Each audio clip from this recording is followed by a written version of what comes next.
دوسرا سوال ان کا یہ ہے کہ موبائل پر قرآن سننے پر بھی اتنا ثواب ملے گا جتنا پڑھنے پر ملتا ہے؟ تو اس سے پہلے ایک سوال یہ ہے کہ کیا سننے اور پڑھنے کا ثواب برابر ہے؟ موبائل کی تو بات کی بات ہے، کسی انسان کے سننے پر اور کسی انسان کے پڑھنے پر دونوں پہ ثواب برابر ہے۔ اس کا جواب یہ ہے کہ پڑھنے پر ثواب تو ثابت ہے حدیث سے۔ سننے کا معاملہ یہ ہے کہ اللہ تعالیٰ کی ذات سے امید ہے، کیونکہ اللہ تعالیٰ نے نبی کریم صلی اللہ علیہ وسلم کو کہا ہے کہ اللہ کے نبی نے فلاں صحابی سے قرآن سنایا کہ بہرحال وہ روایت موجود ہے کہ اللہ کے نبی کسی صحابی کے پاس گئے، ان سے قرآن سنا کہ اللہ تعالیٰ نے کہا کہ اس سے قرآن سنو۔ اللہ کے نبی صلی اللہ علیہ وسلم نے حضرت جبرائیل کو قرآن سنایا بھی ہے، اور صحابہ ایک دوسرے کو قرآن سناتے تھے۔ تو قرآن سنانا اجر سے خالی تو نہیں، یہ بات تو دیں۔ اب اس پر کتنا اجر ملے گا یہ اللہ تعالیٰ ہی بہتر جاننے والے ہیں۔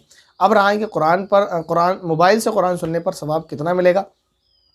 تو دیکھیں اللہ تعالیٰ کی مرضی ہے، جتنا چاہیں ثواب دے دیں۔ بہرحال یہ بات ضرور ہے کہ قرآن کریم آپ چاہے موبائل سے سنیں یا کسی انسان سے سنیں، انسان سے سنیں گے تب تو ثواب ملے گا ہی ملے گا، لیکن اگر موبائل سے بھی سنیں گے اور ارادہ ہے، باقاعدہ ارادتاً آپ سن رہے ہیں اور اس کا ادب اور احترام ملحوظ ہے تب سن رہے ہیں، یہ نہیں کہ آپ کام میں لگے ہوئے ہیں، آپ نے ادھر آپ کا جو گھر میں یا کام پر بہت سارے لوگ ایسا کرتے ہیں، فیکٹری میں کام پر آتے ہیں یا کارخانے میں کام پر آتے ہیں، جو بھی کام ہوتا ہے کارخانے میں بہت سارے کام ہیں دہلی میں، تو لوگ آتے ہیں دن میں تو گانے بجاتے ہیں، صبح قرآن کریم کی تلاوت لگا لیتے ہیں، تو اس سے مقصد ان کا قرآن کریم سننا ہرگز نہیں ہوتا، بس یہ ہوتا ہے کہ شور شرابہ ان کو لگ جائے، کیونکہ دن کی عادت ہے انہیں گانے بجانا۔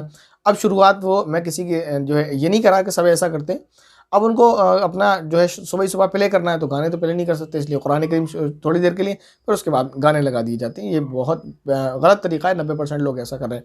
ہاں واقعتاً کسی کا قرآن کریم کو سننے کا ارادہ ہے اور وہ اس نیت سے اگر قرآن کریم کو موبائل پر پلے کرتے ہیں اور اس کو غور سے سنتے ہیں، ادب اور احترام کا خیال کرتے، ادب اور احترام ملحوظ رکھتے ہوئے، تو پھر انشاءاللہ اس کو اس پر اجر ملے گا۔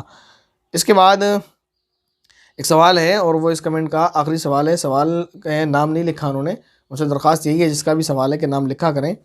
السلام علیکم مفتی صاحب۔ وعلیکم السلام ورحمۃ اللہ وبرکاتہ۔ اگر کوئی شخص مغرب کی نماز میں زور سے قرات کر رہا ہے، اس کو ہنسی کی وجہ سے صرف آواز لڑکھڑا جائے تو کیا نماز ہو جائے گی؟